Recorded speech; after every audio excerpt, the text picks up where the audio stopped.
Hello my dear friends, ni Modeste nk'ibisanzwe hano kuri online class 1 channel.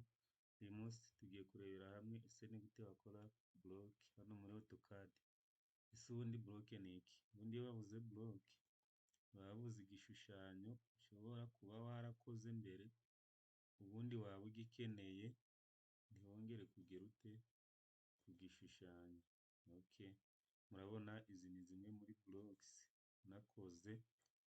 Reka turebere ni gute wakora block. Murabona hano mfite floor plan ariko nta nzugi ifite, nta n'amadirishya ifite.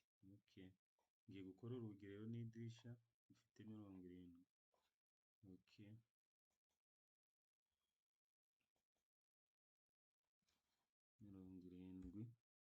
enter, then 20, enter, 70, and this end point.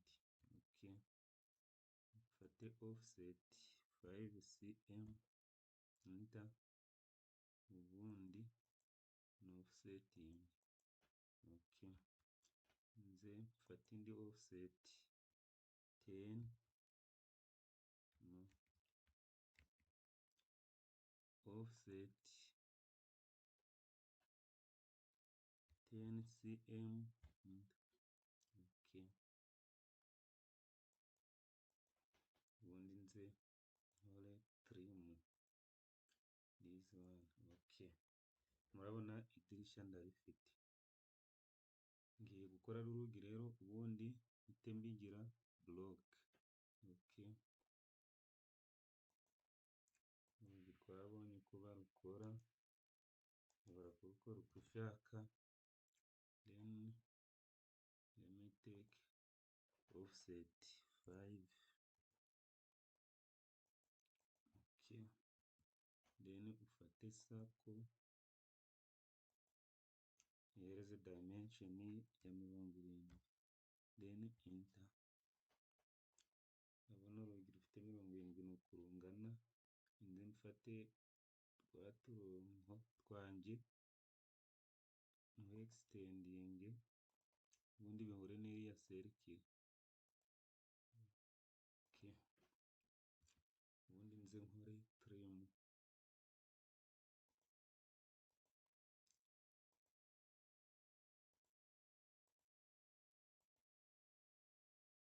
Wenda urugi rufite 70, idirishya rifite 70. Ubu ngiye gukora block rero. Murabona hano ni mu mablock. Then ndaza hano kuri aka kantu gafite akantu kameze nk'akanyenyeri, bakirike bahite banyereka kano gatebo tiza block definition. Nze nandikemo wenda mere ku idirishya window 2 ifite 70.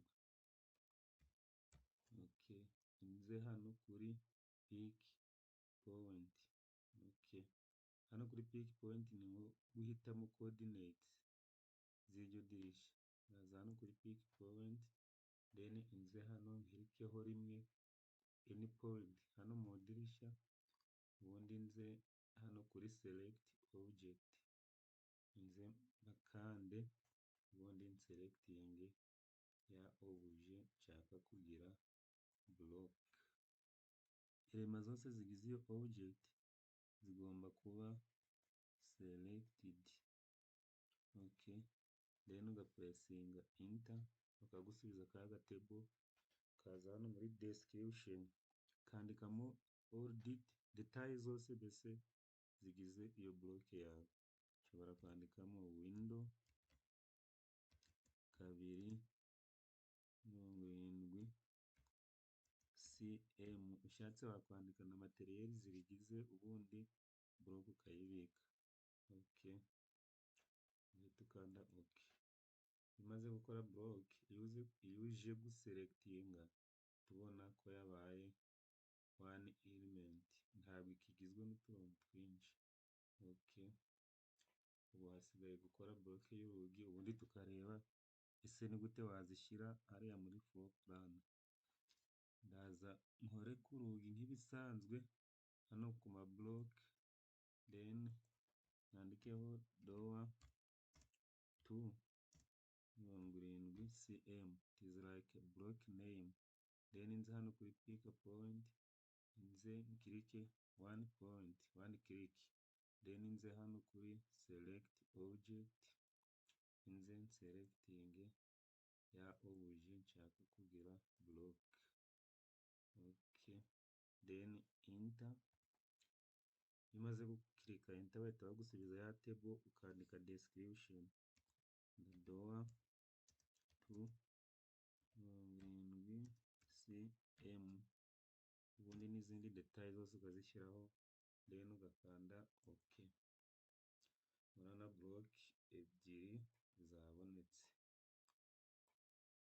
Iyo ushatse rero uhita uzikura muri workspace yawe,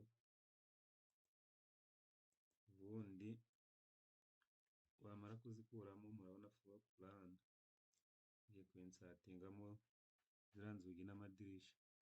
Hano rero ku mabloke murabona buto yanditseho insert, niho turakora kuri kariya gafresh tuze kuri rwa rugi rwa kabiri rwacyo, ubundi rwabaye bloke. Okay, ushobora kurukopiya hano rero, warangiza ukaza ukarukoraho, ukarukirikaho nyine, ubundi ukaza hano kuri move or copy, ugaselectinga 1 point, ubundi ukarushyira he aho ushaka. Okay, urabona ko rwahageze. Then nongere nzane urugi, ni runo dushyire hano, nshaka gushyira hano urugi, ndafata rwa rugi rwanjye rero ni selecting, then right click, rotate, nze 1 point, rotating, ubundi nongere ndi selecting, right click, move, nze mfate 1 point, nze nyimuvinge aha naho murabona ko hagomba urugi. Okay, then ngeze ku madirisha, no aha naho hakeneye urugi, ndaza hano, then urugi kopiye hano, then select, right click, rotate, nze mfate 1 point, rotating muri ubu buryo, ubundi nongere ndi selecting, nze mfate move, mfate 1 point, ubundi ndi moving hano at this point. Okay, inzugi namaze kuzikora, ariko na hano nyine wahashyira urugi, kubera ko murabona kino cyumba gikeneye urugi, but reka tubyirengagize ahubwo tujye ku madirisha.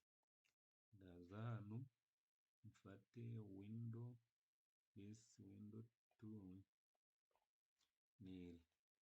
Okay, ndi kopiye hano, ubundi ndi selecting, right click, move, nze mfate 1 point, ndi moving aho nshaka, turi moving hano.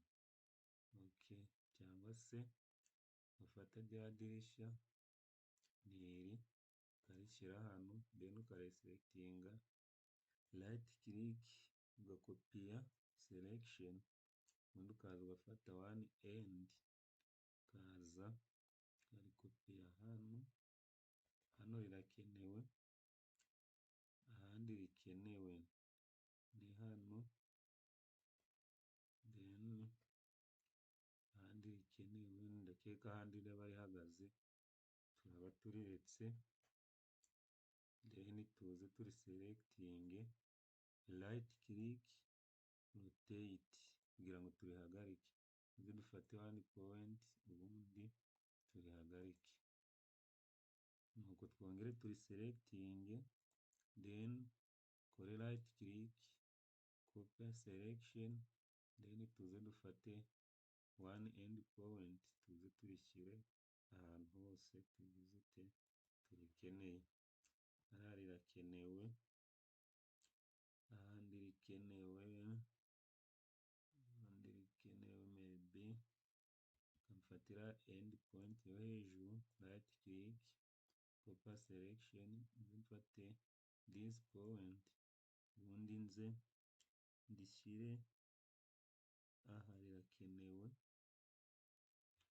ahandi rikenewe na okay, naho ndongera ndisubizeyo, ubundi mfate point yo hasi, right click copy selection, then mfate this point, okay, ndizane ndishyire aha, okay. Ubundi imaze gukora biriya, murabona floor plan nsizemo amadirishya n'inzugi ku buryo bworoshye. Ushobora kuza rero ugahita ufata this reference lines, iyi y'icyatsi, murabona ko nyiselectinze hagahita haza layer ya reference, ko twabibonye ko tugomba gukorera mu ma layer, ubundi ugahita uyideletinga, then wamara kuyikuraho ukaza ugatiriminga unwanted line.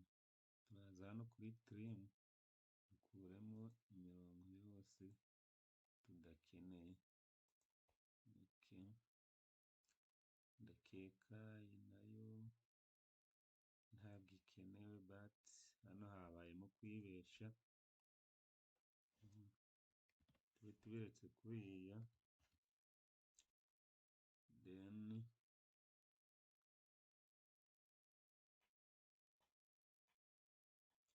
murabona hano naho iyi mirongo ni iy'urukuta, ntabwo iba ikenewe hano, okay.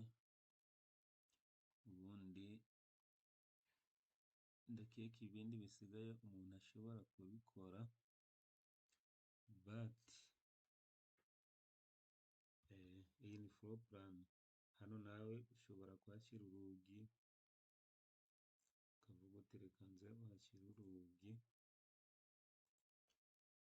this is a reference, ariko nyine ugomba gukora ibintu bifite dimension. Hano urahashyira urugi, ya block ushobora gufata uru right click ugakopera this selection, ukahazana one point, let me take this, ubundi ukarushyira hano, okay. Then ukaza ugafata this reference line ukayideletinga, ugafata trim ugatriminga all unwanted lines, okay. Na hano waruhashyira, hano wabikosora, hano ukabikora, then ugafata ya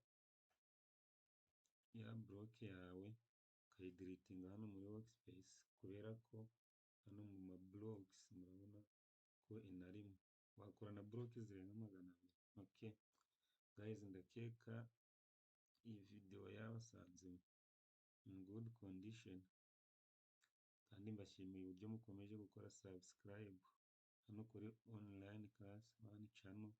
See you in the next video, okay.